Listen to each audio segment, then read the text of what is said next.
Think about the last time you were genuinely cold. Not, I should grab a jacket cold. Not, the office AC is too high cold. I mean the kind of cold where your hands stop working, where your jaw locks up and shaking becomes something your body does without asking permission, where your thoughts go foggy and slow, like a phone with a dying battery. Most of you haven't felt that.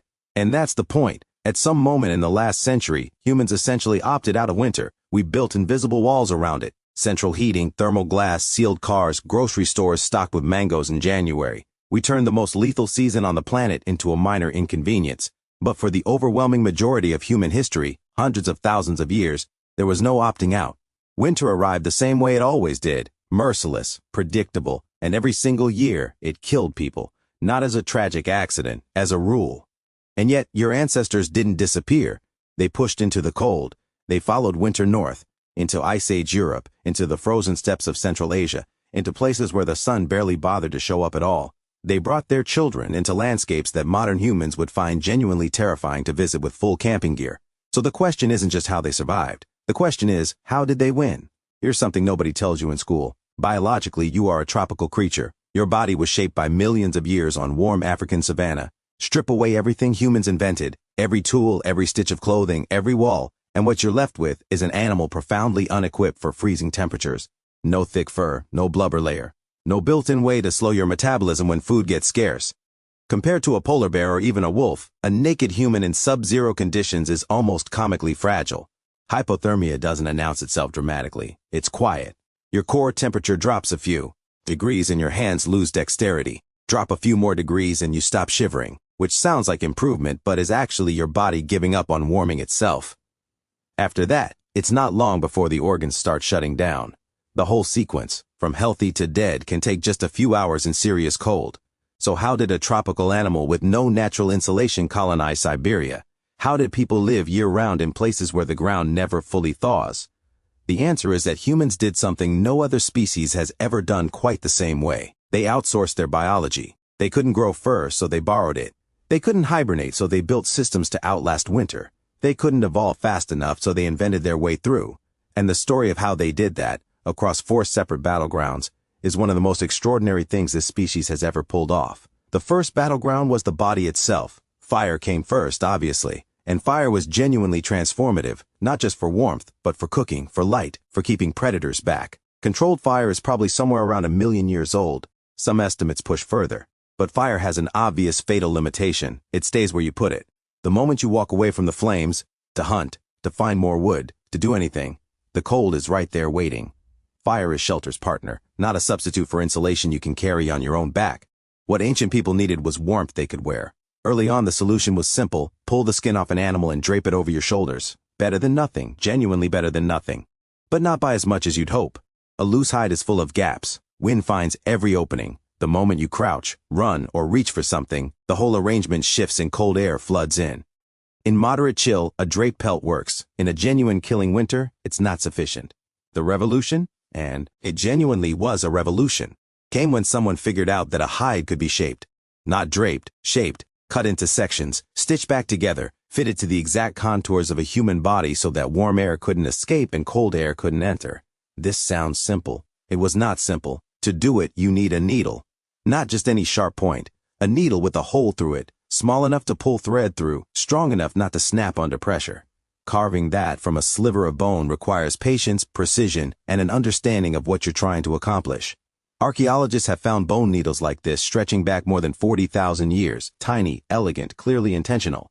Some research suggests the practice is even older. The thread came from the animal too. Sinew, the connective tissue that anchors muscle to bone, could be stripped out, dried, and split into lengths strong enough to hold stitched hide together for an entire winter season.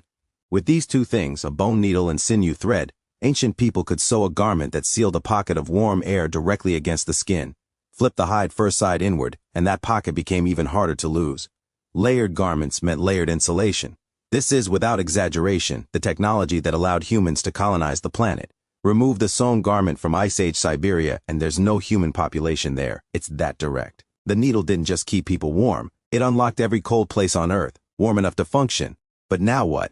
The sun sets, the temperature keeps dropping, the wind picks up, and at some point every day, no amount of layered clothing is going to substitute for 4 walls and a roof. The obvious solution was caves, and caves mattered. A deep cave maintains a relatively stable temperature, blocks wind entirely, and keeps snow and rain off sleeping people. Our ancestors used them extensively. The problem is geography. Good caves, ones that are dry, defensible, large enough for a group, and actually located near food sources, are rare. Rarer than the number of human groups that needed them. You couldn't plan a winter around finding a cave. You had to plan a winter around building something. This is where things get genuinely astonishing. About 15,000 years ago, on the plains of what is now Ukraine, groups of hunter-gatherers faced a specific problem. They needed shelter, and the landscape offered almost none of the usual materials. No forests to speak of, no limestone outcroppings with conveniently sized openings. What the landscape did offer, in enormous quantity, were mammoth bones. These people built their homes out of them. Not hastily, not as a desperate last resort. What archaeologists uncovered at a site called Mezherik were carefully engineered circular structures, frameworks of interlocked skulls, jawbones layered like roof tiles, tusks arching overhead to create the entrance. A single structure used the bones of dozens of individual mammoths. Multiple structures stood at the same site. This wasn't improvisation, this was architecture, deliberate and ambitious, built from whatever the land made available. Inside, the engineering continued. Floors were lined. Animal hides were stretched across the inner walls to block any gap the wind could exploit. Turf was stacked against the outer edges. And here's a detail that stops most people cold. Some groups deliberately piled snow up against the outside of their shelters. Snow seems like the enemy. It isn't. Packed snow traps air, and trapped air holds heat. A snow-covered shelter bleeds warmth far more slowly than bare walls. The people who discovered this weren't guessing. They understood insulation in practice long before anyone had words for physics. The result of all this effort was a space, small, smoky, smelling of animals and people, that could hold a livable temperature through conditions that would otherwise be fatal. It wasn't comfortable by any standard we'd recognize. But it worked, and in the language of survival, working is everything. Shelter solves the night. It doesn't solve the hunger. And winter hunger is a particular kind of threat, not because food becomes scarce gradually, but because it drops off almost completely. Think about what winter actually does to a landscape. Plants die or go dormant. Berries are gone by the first hard frost. Roots are locked inside frozen ground. Prey animals either migrate to warmer regions, hibernate underground, or become lean and difficult to find. The land essentially suspends production for months. For a group living entirely off what the environment provides, this creates a mathematical problem with brutal consequences. Either you have enough stored when winter hits, or you don't make it to spring. There's very little middle ground. Ancient people solved this in 3 interconnected ways, each one more ingenious than the last. Drying was the oldest and simplest. Slice meat thin, stretch it over a rack, expose it to air and sun and low smoke over a fire, and you pull moisture out of it. Bacteria and mold need moisture to work. Take it away and meat stays edible for weeks, sometimes months. The smoke added a second layer of preservation, and the skill of reading exactly how thin to cut, how long to dry, how much smoke was needed became genuinely specialized knowledge passed between generations. Cold storage turned the season's worst weapon into a tool. Dig into the permafrost, permanently frozen ground, pack it with meat from a successful hunt, and the earth itself becomes a freezer. The very thing trying to kill the group preserves what keeps them alive. There's something almost darkly poetic about it. But the real prize, the thing that separated groups who made it from groups who didn't, was fat. This is the part modern people find hardest to fully grasp, because we live in a world where fat is something to minimize.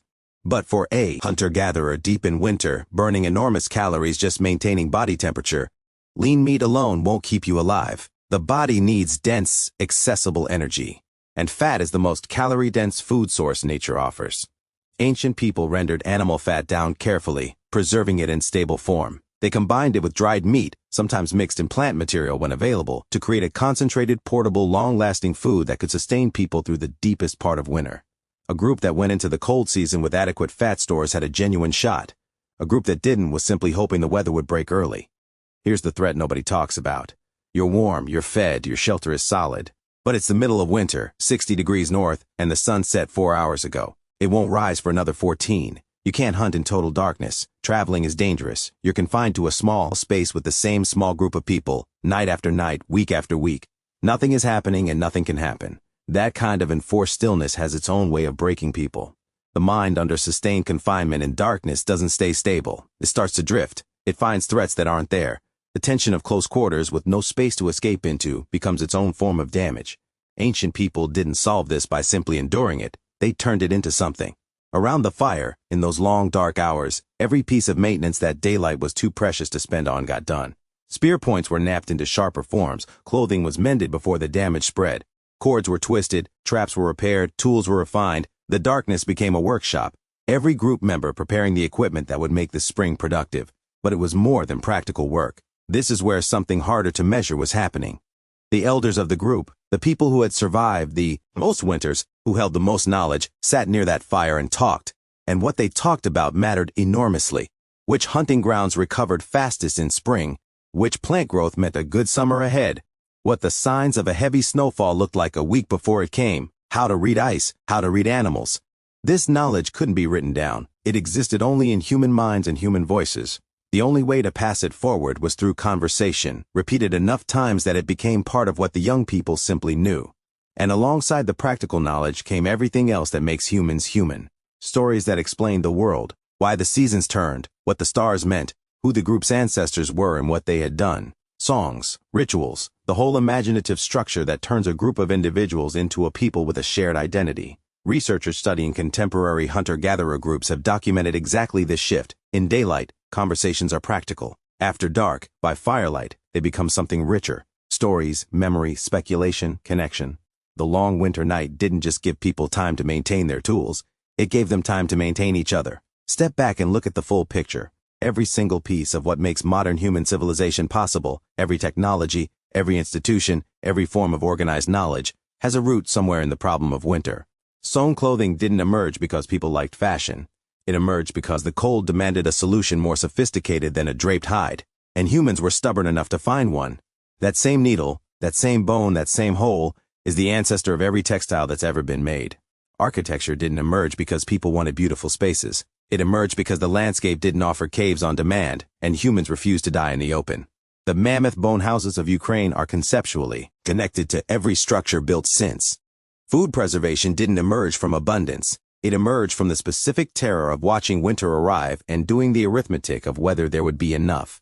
Drying, salting, fermenting, smoking, freezing, every technique humans ever developed to keep food edible traces back to that calculation. And culture, story, ritual, shared memory, the accumulated knowledge of a people, didn't emerge in comfortable conditions. It was forged in the dark, in the cold, around a fire, when there was nothing else to do but talk and remember and imagine. Winter was the pressure that shaped all of it. Not winter as inconvenience, winter as something that genuinely came to kill every year without sentiment, without exception, and had to be defeated again and again through intelligence, preparation, and the particular human refusal to accept what the environment says is possible. Your ancestors looked at conditions that should have eliminated them and responded by becoming more ingenious, more organized, more deeply human than before. So the next time you adjust your thermostat without thinking, the next time you pull food from a refrigerator in December without registering what a miracle that is, understand what's sitting underneath that comfort. Thousands of winters, thousands of groups of people who went into the dark and the cold and had to figure it out, year after year, with only their hands and their minds and each other. They did figure it out. And they handed the world they built to you.